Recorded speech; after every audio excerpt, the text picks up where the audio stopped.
A quick introduction. I don't like to speak about myself very much, but like Jim said, I'm Zach Bowman with the James City County Police Department.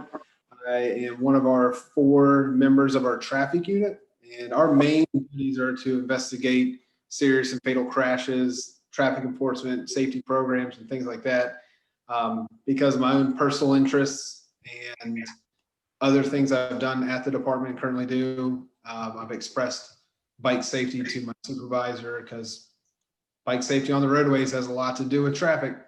And I'm trying to convey that to him and kind of get the safety part going through our traffic unit. And this came up and he thought it was a perfect opportunity for me to start those things. So I wasn't really 100% sure what y'all wanted to hear. I figured y'all would know a lot of what I'm going to say anyway, but I'm going to put it out, and there's going to be answers to questions that were asked, and there's going to be a little tidbit on some state law and county ordinance, because that's what I work by every day. And then a little bit of what we do as a traffic unit, and then any other questions you guys have that I might be able to answer tonight, I'd be more than happy to do so as a start. And then hopefully, if y'all have any suggestions, wants, and desires that you as a club and organization can get help with from the police department or give us, because we're always open to help as well, just let me know and we can get working on it. So I'm going to try and figure out the share screen thing and get the presentation going, if that's all right. Just give me 1 minute. Yeah. As soon as the host gives me permission to share my screen. Can you do that, David? I am working to see where that is. Can I see it on mine? But let me see how to. It should be right in the center of the screen, at the bottom center, the little green dot, little green bar. Share screen. Yeah, it says share. I see a share screen on mine. All right, see if you can get it, Zach. Excellent. See how this works. Can you see, Zach, where it said? There you go. There you go. You Yep, got it's up, Zach. You got it. Is it the full print? Let me see. Let's rock. And you should be able to go. There you go. How's that You got look? it. Perfect. All right, let's see how this works out. Okay, again, I'm Zach Bowman with the traffic unit at James City County Police Department, and let's see what we can do. I'm sure you guys know a lot of the laws and safety things a lot better than I do as far as the application on the roadway. So as we go through, I'd be more than happy to hear and know about how some of the laws actually work in real life rather than just being on the books, because I know there's a big difference between them. So the James City County Police Department, we do have bike officers, but we don't have just a dedicated full-time bike unit. A group of officers can go out and do bike patrol, but they have to line things up with their supervisor. So we have a bunch of officers who have gone through our in-house certification class to be able to do bike patrols through the department, be allowed to. And the in-house training includes basic knowledge of the bike, maintenance, handling high speed, low speed, as well as a bunch of more police only type of thoughts and concerns. Like we'll take the bikes out to our shooting range and work with them out there as well. And hopefully that's something you guys have to do. But again, instead of a dedicated bike patrol unit, we express our interest, and every couple times a year we do a class, whether it's a refresher or a full certification class. We have some rules for bikes. We have to patrol in pairs, and that's one of the things that makes it difficult for just a random patrol officer to take a bike out, is because they have to have someone with them, which is a safety thing. And while sometimes it gets frustrating because we can't go out whenever we want, it's a safety concern. It's a safety consideration. So I would rather myself and other officers abide by that rule and before we can go out. And when we are able to go out on patrol on our bikes, they want us to focus more on areas that bikes would be effective, like shopping centers, apartment complexes, parks, the Virginia Capitol Trail, things where there are other bikes. There's people, and there's maybe concerns, again, like shopping centers, big holiday shopping. We'll put some bike officers out in the shopping centers to kind of get more in the crowd than just driving around and seeing through a car window. I'm sure there are plenty of reasons our administration hasn't made a full-time bike unit, but I know personally the size and the layout of the county is kind of hard to work with when it comes to having people patrolling on bikes. We have a lot of open roadways, a lot of open country to where it take a long time to patrol on bikes. So when officers do go out on bike patrol, they transport the bikes on the back of their patrol vehicles, or if they have access to one of our pickup trucks, possibly in the bed of the pickup truck, and go from location to location. So again, it's kind of difficult for us to do that, but we do like doing it. And the community services unit and the school resource officers are all trained on bike patrol. And when schools are not in during holidays and other times, the SROs are regularly out on the bicycles. I know all of them enjoy it. And then the community service officers also go out really at any time during the year if they have some free time and want to do that. I'm not really sure if they have a required amount of bike patrol time to put in, let's say during the spring and summer, but I often see them riding around in pairs and hitting up the areas like Newtown and apartments and things like that. They'll also at times coordinate their bike patrols to community responses and requests for safety concerns or just for presence.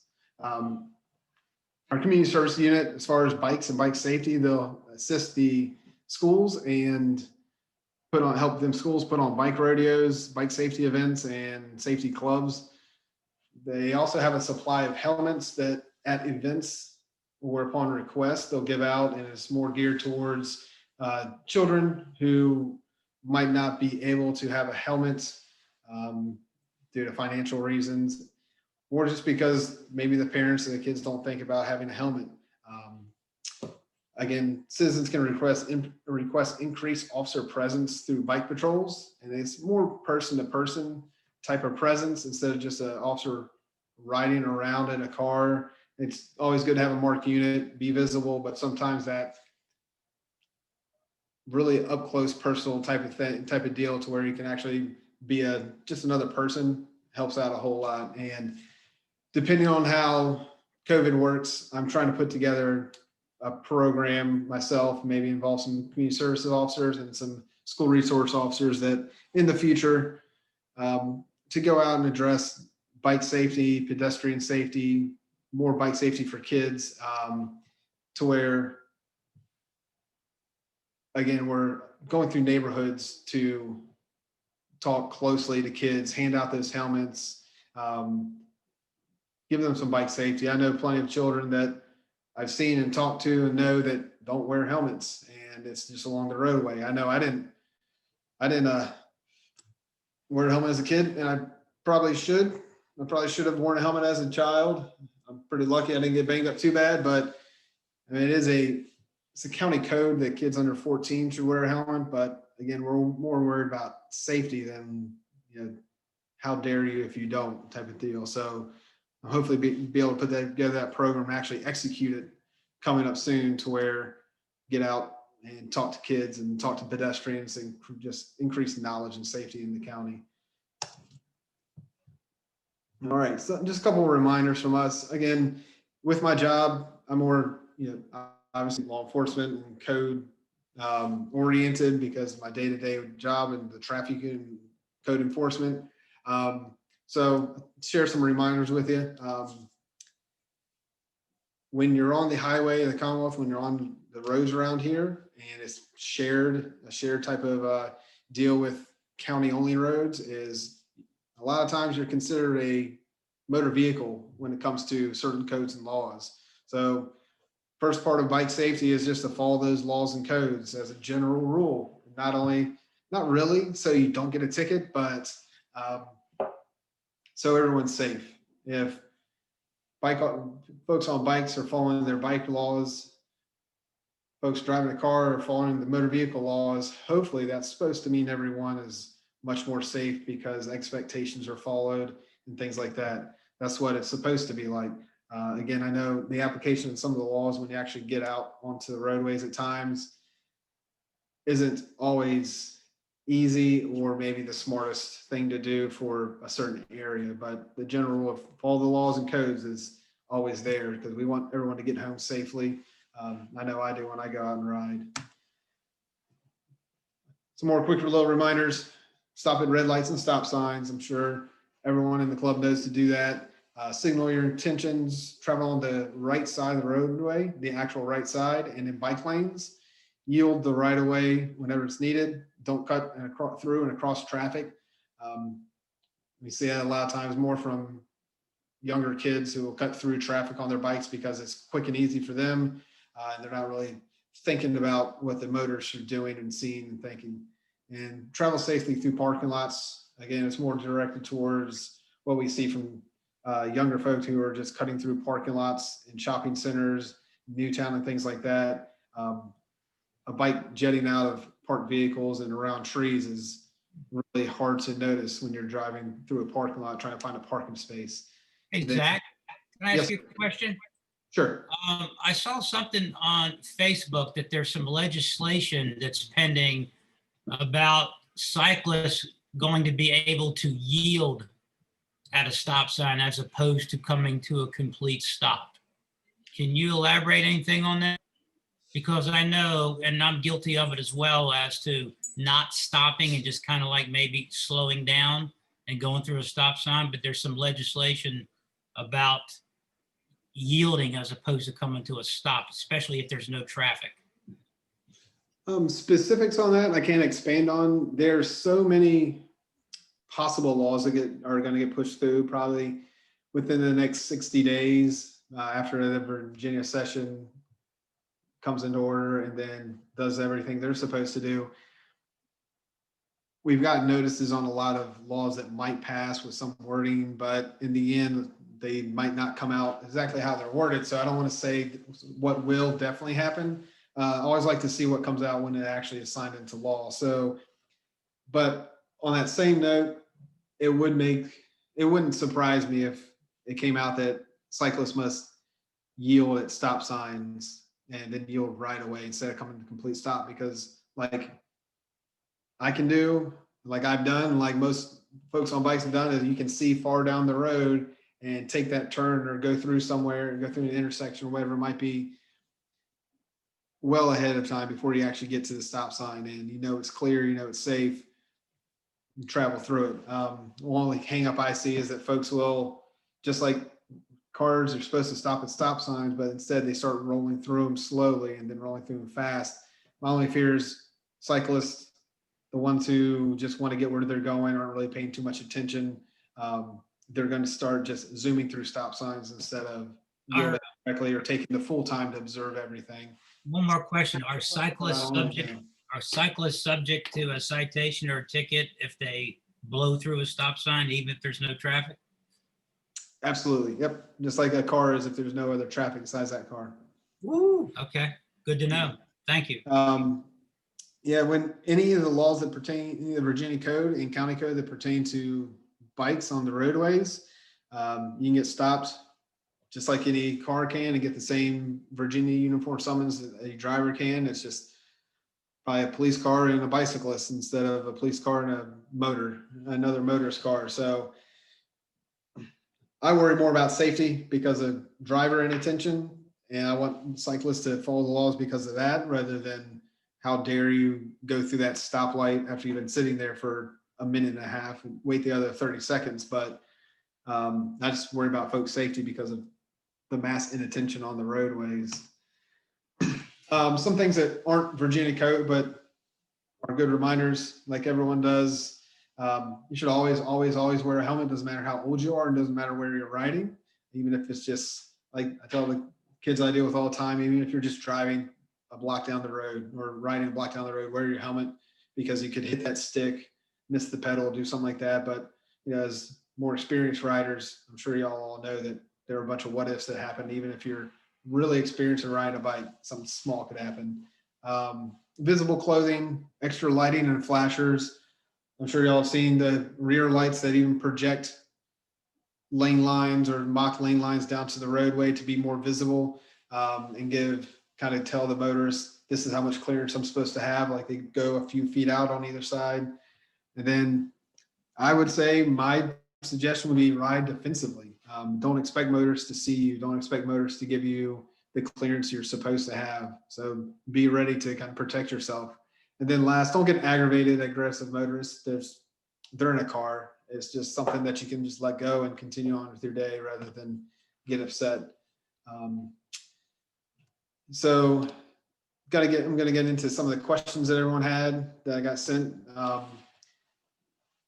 So this first question, I actually, after I answered it, I looked up some code and answered it. I actually saw it on the roadway and I paid a little bit more attention to it. So riding single file or two or more abreast, the Virginia code says you can ride, cyclists can ride two abreast on the roadway. But once a vehicle's supposed to pass or someone else is trying to pass, you're supposed to go into single file. A lot of expectations. That's also expecting the cyclist to know a car is about to pass them. So it says persons riding bicycles, electric, personal assistive, etc. Shall not ride more than two abreast. Persons riding two abreast shall not impede normal and reasonable movement of traffic and shall move into single file formation as quickly as practical when being overtaken. Again, I don't know when you're supposed to know that you're being overtaken by a motor vehicle coming from behind you at a much higher speed, but there it is. And is it about being easier to pass, riding single file, or faster to get through the whole group if you're 2 to 3 wide?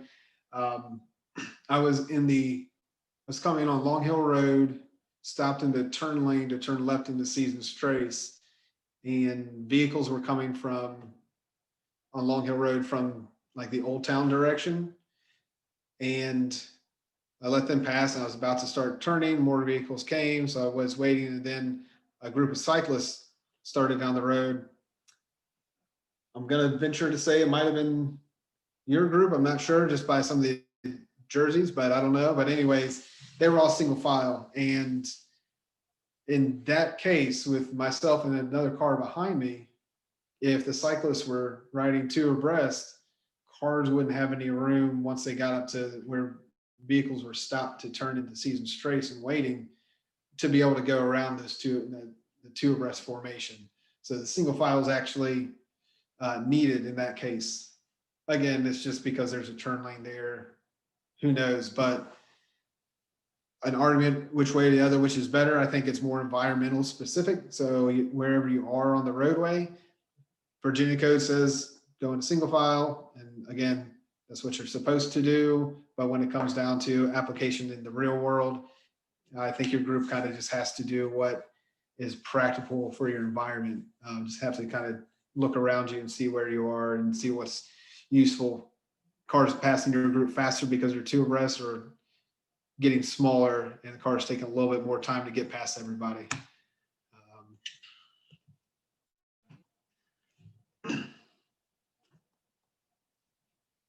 All right, so again, aggressive motorists.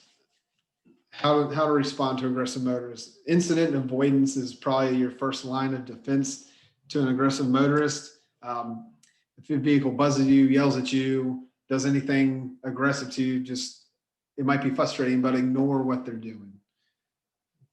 Turn the other cheek, just let them go, and just continue on with your day. You're already at a disadvantage by being on a bike and they're in a vehicle, but also you're at a disadvantage because you don't know, they're already getting upset at something.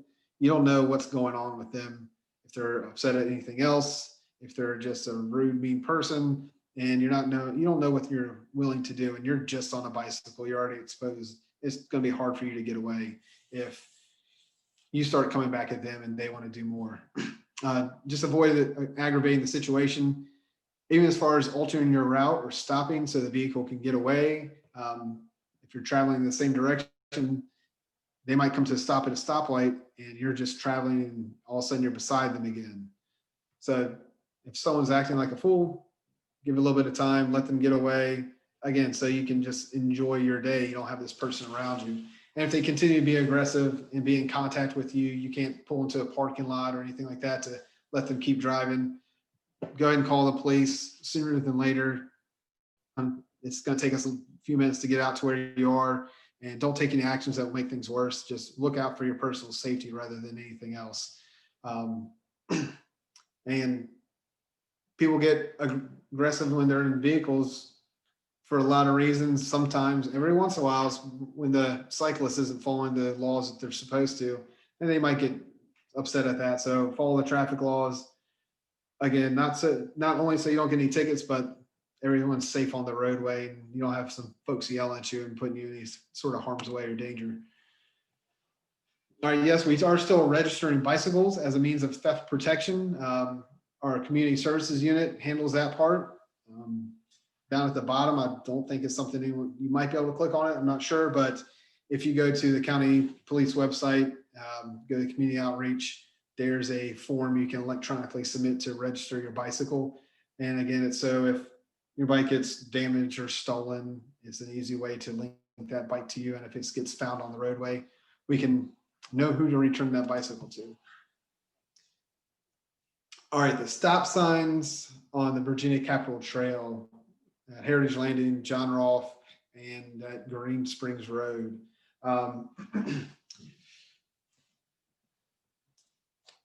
I know at John Rolfe and Heritage Landing, those are some of those stop signs, and even up in Governor's Land, that you can see the whole right of way. You can see the intersection before you get there long enough to just ride through them. A lot of people do, and I can understand that at those two intersections, but the one at Green Springs and John Tyler, you should never just zoom through because of the visibility in that area coming from both directions. Traffic on the Capitol Trail does not have the right of way at these crossings. The stop signs are there, so cyclists, pedestrians will come to a stop, look, see what the vehicles are doing on the roadway, and then cross when it's safe instead of just assuming. VDOT did that on purpose, and they did not create an official crosswalk in any of these locations. So first, vehicles on the road would not be required to stop. If they did, it would create a backup in the directions and can cause crashes, and we've actually seen this happen. I've seen it in person when I'm driving, when I'm riding on the Capitol Trail, and heard complaints about vehicles stopping, trying to be nice to the folks, let them cross the trail, and then other cars, because of, like at Green Springs Road and John Tyler, in that area, the visibility is pretty terrible.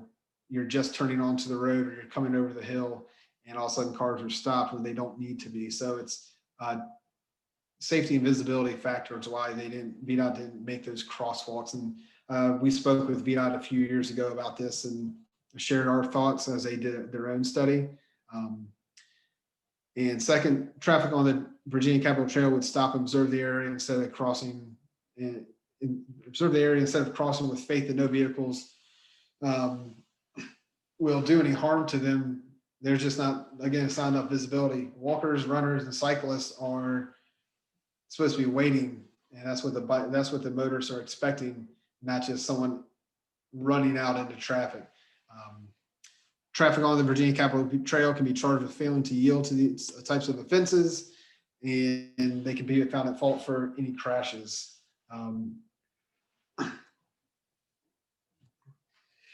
Fast riders on the trail. Well, I've been the fast rider on the trail. I've been the slow rider on the trail with my family, and just resting. So one of the harder things is to communicate passing, because it seems like most of the time cyclists that are riding fast are calling passing or on your left or whatever it might be when they're already there. So my suggestion from my personal experience is have a bell, horn, or loud voice, a little bit of everything, and call out passing or on your left or whatever is needed well beforehand, even if you have to say it a few times, because that person or persons on their bike or walking still have to be able to observe their surroundings, process what's being said. They got to hear it and they have to react to it. Sometimes that might take a few seconds. You might hear passing on your left, but if you're just a family walking on the Capitol Trail, or maybe your kids are riding a scooter or rollerblades or something, you're more worried about hearing something, getting your kids together. It's going to take you a few seconds to get everyone in business and in the right area for a bike to pass. So call out really, really quick, as soon as possible, as you're coming up and continuously until you pass those other cyclists or pedestrians or such on the Capitol Trail. All right, so the question was 15 miles an hour is the speed on the Capitol Trail. To be honest, every time I've ridden that trail, I've never seen 15 miles an hour posted, but I know that doesn't mean it's not there on their website. Per their e-bike policy, it says the trail is posted a 20-mile-an-hour speed limit. That cannot be enforced by law enforcement. It's not something that we can do as far as enforcing specific speeding. If someone is riding an e-bike or riding their bicycle way too fast, and we get enough information that it's probably more than 20 miles over speed limit, we can start looking, or more than 20 miles per hour, we can start looking at some charges about not riding correctly or putting someone in danger, but we can't enforce that speed.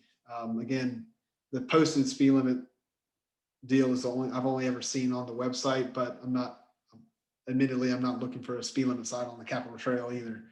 I normally ride my mountain bike when I'm training for the Law Enforcement United ride, and I'm going like 13 or 14 miles an hour. So it's not something I have to really worry about. I'm not traveling too fast on the mountain bike. But just like the passing on the left and the speed,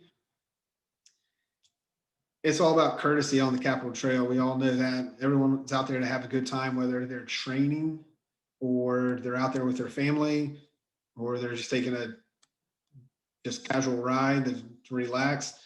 Everyone kind of has to work together, including stopping. I'm sure everyone that rides the Capitol Trail has seen the signs and probably been to the website and knows all the rules that apply to the Capitol Trail, just like they kind of do everywhere. It's common sense. They're listed on the PowerPoint right there. It all makes sense, but when it comes down to it, we have to work together to make it safe. Maintaining your speed of 15 miles an hour during your whole ride is not as important as slowing down because there's some kids working on their bike or his family stopping to take a water break. Go ahead and slow down to go around them because they might not know the rules, or might be like a family of 6 and they got some kids running around and they're a little bit on the trail when they shouldn't be. So there's rules to follow, but there's also just common courtesy to follow on both sides, on all sides. Doesn't matter if you're a cyclist or not, there's those rules to follow to keep everyone safe. That's my biggest thing since I've been out there in many different capacities. So again, as a cyclist, someone out there with a family, someone out there by themselves on foot and on a bike, it's just getting along with everyone out there. It's actually one of the things I like best about the Capitol Trail is I'm on my mountain bike. I don't have a kickstand on it, so I just set it down and have a seat and take a snack break somewhere, normally in Charles City, and everyone passing it and asks if I need any help or if I'm okay. I'm just sitting there, but it's nice to see the concern on everyone to make sure that I'm not hurt or stranded or something like that. So having a community like that, it means a whole bunch, especially to someone I don't ride that often. I kind of pick it up in the spring before my long ride, but it's nice to see. And I like that attitude. And that's what I like. One of the things I like about the cycling community is everyone kind of gets along together and wants to help each other out. All right, how to make motorists and vehicles more aware. I wish there's an answer because that would make things easier. I know motorcycles can put loud pipes on and have a whole bunch of flashing lights and all throughout their frame and different brake lights. Obviously, there's no pipes to make louder on a bicycle unless you want to put a baseball card in your spokes, but lighting and visible clothing. And then when it comes down to it again, follow the safety laws that are there that hopefully everyone's supposed to maintain together and follow the rules, and everyone kind of coexists peacefully because you're expecting cars to do something, cars are expecting you to do something, and then if you both do it, there should be much more safety, correct? So that's my only suggestions: bright colors, lights, and just follow the laws. Easier said than done with getting motors to follow the laws and keep bikes safe because people like to, use their cell phones and drift everywhere, unfortunately, and not pay attention to pedestrians and cyclists, because instead of they're messing with their phones or their GPS or even the computers and the onboard navigation and entertainment systems on their cars, their peripheral vision is looking for a large car and vehicle taillights and things like that instead of a bicycle or a pedestrian. So be aware, again, like I said before, ride defensively, definitely. All right, loose and aggressive dogs. We do respond to aggressive dogs as a police department if it's kind of an in progress thing, and so because it's all about safety. But if there's like a past occurred aggressive dog situation, just like a in progress thing, animal control will come out and deal with that and talk to folks and deal with that situation. But if a dog is actively being aggressive, chasing someone, biting them, things like that, the police department gets sent out along with animal control. To our job as police officers is to make sure the person or other dogs are safe from harm and provide any medical assistance. But we will come out and animal control will take over the incident and the complaint. All right. I promise you, I will not read all of this. This is more just for this, all this code section stuff is for quick explanation and your reference. So 46.2-100 in Virginia code is the definition section for that part of motor vehicles. And here specifically, I pulled the excerpt about bicycles, electric bikes, bike lanes, and things like that. So if you're curious, Virginia LIS or Legal Information System, you can access all the Virginia code, and 46.2 is the motor vehicle codes. But again, bikes are considered motor vehicles on the common highways and Commonwealth and the county highways and roads in certain situations. So that's where you can find the definitions. That's where it says bikes are motor vehicles. And here are just some general codes that apply in some sort of way to bikes. 904, 905 are about on roadways and paths. 46.2-1015 is about lights on bikes. Basically, you need a light on the front of your bike, in the back of the bike, a white light and a red light when it's dark out. Not during the day, you don't have to have one, but a light on your bike, especially a rear flashing light, I'd say is something you should always have on your bicycle and operate on your bicycle, even during the daytime. Something probably a lot of people don't know about, and I don't know what y'all do when you go out riding, but you're not supposed to have earphones in, not supposed to have your earbuds in, playing music or anything like that. And that's the same way when you're driving, you're not supposed to have headphones in. It's so you are able to be more aware of your surroundings, noises and attention, things like that. Not sure if that's something an officer will actually enforce if they see. Not sure if that's a Virginia code that a lot of officers know. So, all right. 849, how signals are given, kind of runs through some signaling. 903, riding or driving a vehicle on sidewalks, some exceptions. And then 833 is about traffic lights. And then that covers for actual motor vehicles and for bikes. Again, cyclists are supposed to stop at traffic lights if it's a red light, and they're supposed to wait 2 minutes or 2 cycles, whichever comes first, before they can proceed without a green light. Again, when it comes down to no officer sitting out there with a stopwatch or watching the cycling of the light, where if I see a bike come up to a stoplight and stop, look around, wait, and then there's no other traffic, their light's red, they're just not tripping any sensors and no timers are moving them. If they're safe going through, that's what I personally look for. It's the cyclists that come up to the stoplight, barely slow down, if at all, and then just ride through it because they can see, but they have a red light and it's there for a reason, for a whole bunch of what ifs. So county code, it's not a state code, it's a county code that every person 14 years old or younger shall wear a helmet, and it has to be a special or a certain certified helmet. And then everyone should be riding their bicycle with their hands on the handlebars. I know as a kid, if that was a county code back then, I broke that a lot. That, I forget the presentation. Zach, thank you very much. That was really informative. I picked up, I know 3 good points that I had no idea about. So awesome.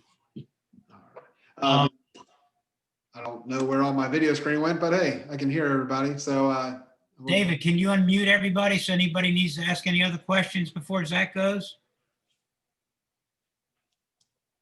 Hello? Yeah, they'll have to unmute themselves. I don't have a way to unmute everybody here, which is interesting, but not a feature. So if Okay. individuals want to unmute themselves to ask a question, if they don't want to ask it on chat, they will have to do that. Look to the bottom left hand of your screen, most cases, depending on your screen layout, and you'll see just hover the mouse over it. You'll see kind of a mute button and just click it to unmute. Or if you've got a mouse on there, you can use the space bar as well. Zach, one piece of legislation I've been interested in is that drivers can no longer hold a phone as of January 1. What's the police department doing to let drivers know about that? well, since July, we've seen more and more advertising of that law, and it's been ramped up more and more as January 1st got here.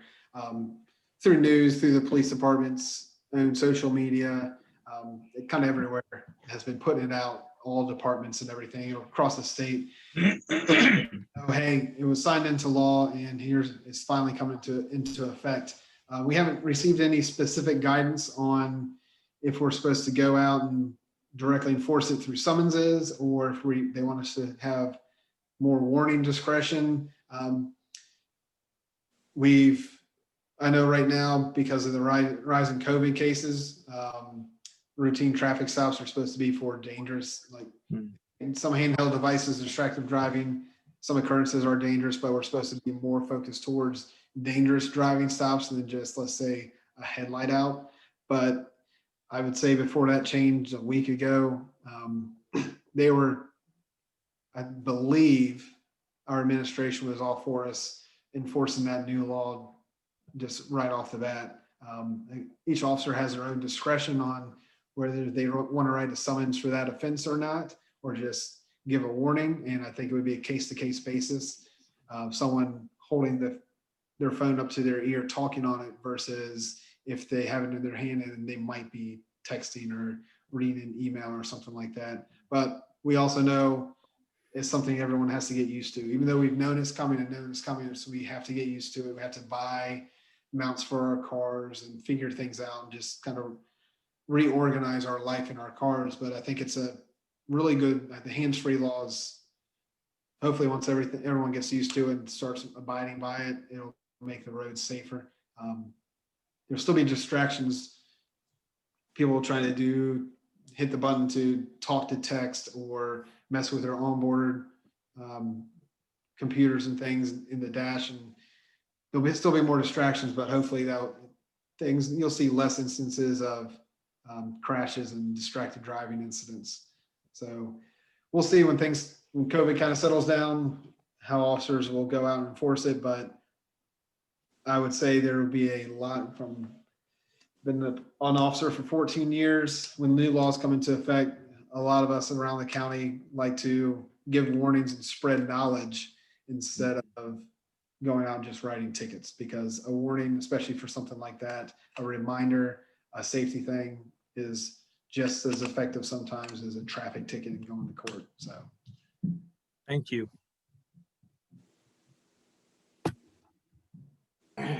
Zach, this is Rick Evans. This is more of a comment, I guess, than a question, but Sure. I agree with Jim. It's a great presentation and a lot of good information there. Just a comment, we also have a helmet program where we hand out helmets, mostly for children. And we're also, we'll get involved with bike rodeos as well. We've done that in the past. So just, I guess, an offer that if you see some opportunities in the future to partner between James City County and Williamsburg area bicyclists, I think you'll find we'd be receptive in those two areas. Absolutely. I'll definitely actually, my program, I'm hoping that will start this year at some point. I'm going to use, I will probably come to y'all for some assistance, whether it be like, hey, where are we needed? What more can I do? Do you have anything to add? Like anything else I can do, but also the helmets and things like that. I plan on, if it's just me, until I can get some other folks involved, taking my bicycle in the truck that we have and having in the back of that truck the boxes of maybe some lights if I can get them, helmets to kind of hand out. I would rather hand a helmet out to a child and tell them that you need to wear a helmet for safety and explain everything than just tell them and say, hey, pass it along to your parents. So I definitely will be reaching out in the future for that. Okay. Great, thank you. And in any events, like I say, I finally figured out how to pull the chat up. Bikes Out of Hibernation, I guess that's an event. Any events like that we can be there to answer questions or just be present, be like, hey, we're here, and whatever else. That'd be great. Yeah, awesome. You can just let our department know, whether it's through me or community services, and Yeah, be able to line something up. yeah, we typically partner through the Parks and Rec department for the Bikes Out of Hibernation. Sure. But yeah, that'd be great to have your department involved as well. Excellent. Sweet. Good. I've got your contact information, email. We will make sure you are involved. And any questions that anyone has, you can send me an email, and whether it's about bikes or anything else, I'll do my best to either direct you where to go or get you the answer you're looking for. Hopefully after doing this for so long, I know a few things and I can help someone out, even if it's just a random question about anything. I know that's a lot easier than saving things up and trying to remember them when you finally see someone at some sort of event or something. So feel free to distribute my email and tell folks to hit me up as much as they want. Perfect. Thank you very much. Thank you all very much for having me. Great. Thank you, and have a great evening. Again, thank you. It was a really good presentation. I appreciate it very much. Thank you. It was good. Good night. Thank y'all. Okay. All right, guys. Hey, thank you. I think that was a really good presentation. And I'd like to officially call the meeting to order at this point in time. I really don't have any additional comments to make. So that being said, I'd like to go ahead and turn it over to Rick to start our awards. Okay, thanks, Jim. So I've got the year in review video sort of slideshow to show. It's about a 5-minute slideshow.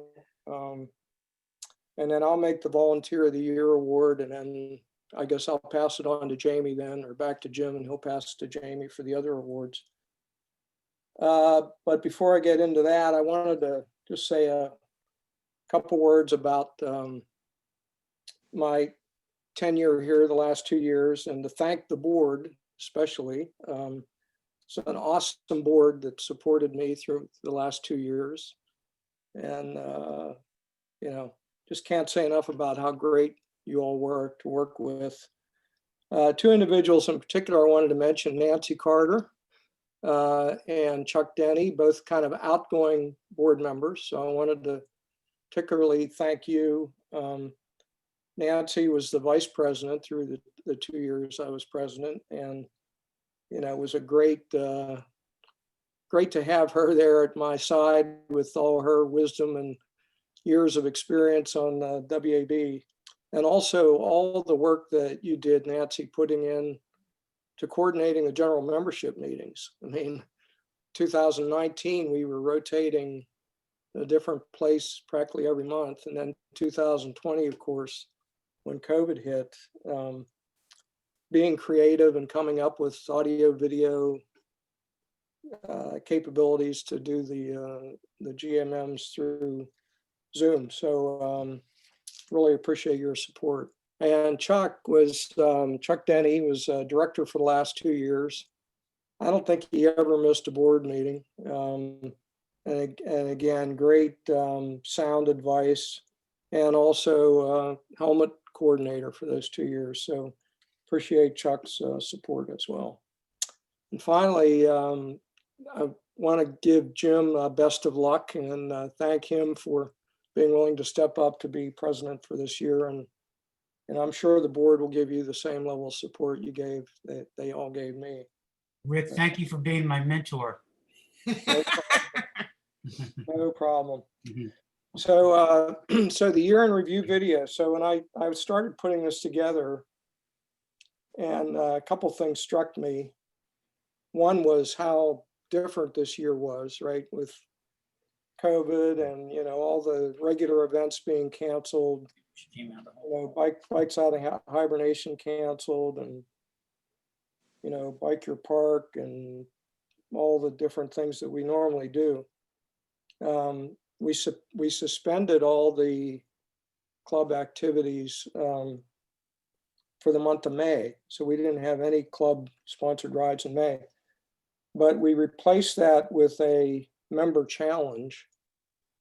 For some reason, I'm seeing Chuck Denny's inbox. I don't know.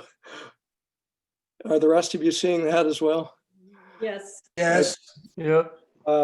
Yeah, Chuck, you shared your screen for some Chuck, reason. you're sharing your email screen somehow. Can you unshare that? Yeah, you probably want to go down to the share button and unshare it somehow. Down on the bottom. All the green way, button. no, at the bottom of the computer screen. Should be like a green share screen button. That's a really interesting email, Chuck. You there, Chuck? Can you hear me? Chuck, I think you're muted. Oh, there we go. There you go. There you go. Good job. All right. So anyway, so the month of May, then we had this member challenge, right, where we had members submitted what they thought were some of their favorite rides, and then we had members ride those rides. And the individual that rode the most of the favorite rides was Vincent Cordray. So he got a free membership for Ride with GPS. And Reed and Karen Nestor won for the best ride report. And Dave Hand won for he submitted the most favorite ride that was ridden the most times. So, we had that going on in the month of May. And then in June, we kind of resumed our regular rides, but adjusted. We had a cap of 10 members only, and we had the website pre-sign-in requirement. And we've been pretty much operating under that since then. The other thing that we did, just to, again, recognize Charlie Hart, kind of took on, along with Ken McFarland helping him, kind of scrubbing all the routes in the route library. I think there's over 300 of them. Charlie's still working on that, trying to get them all cleaned up and, getting like the ones that still were going around Jolly Pond, getting that eliminated from the library, things like that. But anyway, it was still pretty amazing. We offered 350 rides in the year. So under all those conditions, we still sponsored quite a few rides. But anyway, I will, without further ado, I hope I don't bore you too much with this, but I'm going to try to show the year in review. It's about a 5-minute slideshow. So let me see if I can get it up here. I got too many windows open. I always do this. There it is. No, that's not it.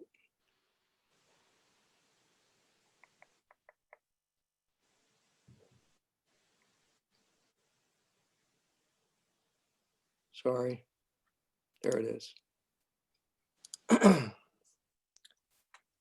Okay, here we go.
That was awesome.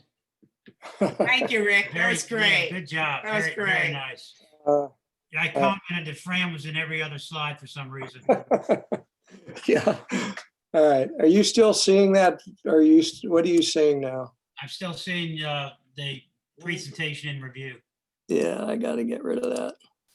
There you There you go. go. There we go. All right. There you go. Good job, man. Good presentation. Thank you. All right. Now you seeing me again? Yes. Okay. All right. So now I'll move on to make the Volunteer of the Year award. So the award this year is going to an individual who's been a charter member since 1998. and has been the membership director ever since I've been involved with the club. I'm not sure how many years God bless it goes back. But behind the scenes, for years, this person, regularly checks our postal mail for the incoming mail. She's processes the memberships and the renewals, sends out the membership reminders, creates and distributes the name tags at the general membership meetings, faithfully attends the board meetings, and basically just quietly goes about doing the business of the club, kind of mostly behind the scenes. But I think the board was unanimous in the opinion that the award this year should go to Catherine Blue. Yay! Clap, clap, clap, clap. Yay! Yay! Thank you very much. You're welcome. Well deserved, Catherine. Well deserved. Great job. Thank you. Excellent. So we'll send this off to you, Catherine, in an actual physical form. We'll mail it to you. But congratulations. Very More good. than well deserved. Yes. Thank you. Thank you for all your support. I would, I'd like to ask Jamie to make the awards for the most improved rider, the high mileage, and the ride leader of the year. Jamie, if you would. I printed this out, so I apologize for sounding robotic, but it's easier to read what I have anyways. So it's my privilege to present these 3 awards to our members of the club. First one I'm going to do is high mileage cyclist. It's always been a battle for the top spot, with the several members looking to be the best each year. This person is a great inspiration to us all for trying to achieve a goal and for riding as many miles as we can in a single year. I wish him continued success in the racking up the miles each year. And the winner is for the highest mileage is Mark Holt with 14,158 miles. Congratulations. Congratulations, Mark. Killer. Second award is the ride leader of the year. I had the pleasure of participating in many rides with this person, whether it be I who was the ride leader or them as the designated ride leader for the rides. This person does a great job in providing good ethics, knowledge of group riding, and displays camaraderie to all the riders in the group. They typically lead most of the rides by a good margin as well, and is always advocating for organizing rides throughout the year and helping me try to put them together. The Ride Leader of the Year award goes to Fran Wenbert this year. Congratulations, Hey, Fran. Fran. Congratulations. Yay, Fran! Thank you. Take a bow. My pleasure. Take My a bow. pleasure. I love you all. I love you all. Okay. And finally, the most improved cyclists, and I put it in more than just one. So this year, the club's board decided to award this honor to 3 individuals who each have distinguished themselves as most improved for various reasons. One member has just started his bicycling journey in group rides and has done well in participating as well as making some noteworthy goals. He has completed a century ride this year and is always eager to join our WAB group rides whenever possible. The second person has been with the club for a while, but I am one of several who have seen him skyrocket in his ability and performance as a cyclist. He has demonstrated his drive to becoming a stronger rider with participation in faster groups typically. I remember being on many B group rides and seeing this gentleman often. Now I see him more often on the B+ rides and has done extremely well. The third person in this category has also done wonders in terms of personal and professional improvements with respect to cycling. She has transformed herself into a riding racing machine. Under the tutelage of an experienced rider, she has become a force in the competition realm of cycling. So the most improved cyclists recipients for this year are Anthony Santiago, Raul Ceballos, and Elizabeth Fox. And I noticed two of those people are here, Raul is here, but unfortunately Anthony and Elizabeth are not with us. But Raul, congratulations. Hey, Raul. Good job. Thank you. Hooray. Yay. That was a surprise. Thank you very much. Really enjoyed it. We enjoyed having you with us. That's the end of my part. Thank you, Jamie. I appreciate that. You're welcome. I think that includes our awards. Very cool. I'd like to ask, do any of the members have any announcements they would like before we conclude the meeting? Any announcements anybody needs to make? Speak now or forever hold your peace. Nobody has anything to say, then I like. Yeah, well, Jim, let's give them a moment to maybe make sure they get themselves off mute. Okay, good idea. Yeah, don't forget, if you want to speak up, you'll need to unmute, do the unmute button on the bottom left. And notice that Rick answered a very important question we've been asking in the chat. Agree. Okay, you don't have to worry about over-ordering it. Good deal. Yes, yes. And whoever said something about too busy working on my basement, Yeah. you nailed it. You nailed it. Hey, I did get the outside lights. I did get the outside lights. Don't feel bad. I just took mine down last week. So, hey, it's always fun to kind of do this kind of stuff while we're having a meeting. So it's all good. Hey, if anybody doesn't have any announcements they'd like to make, I would just say we will officially close the meeting. And everybody have a great night. And thanks for attending. And we'll see you next time. Thank you, Jim. Thank you. Thanks, everybody. Appreciate it. Have a good evening. Bye. Bye.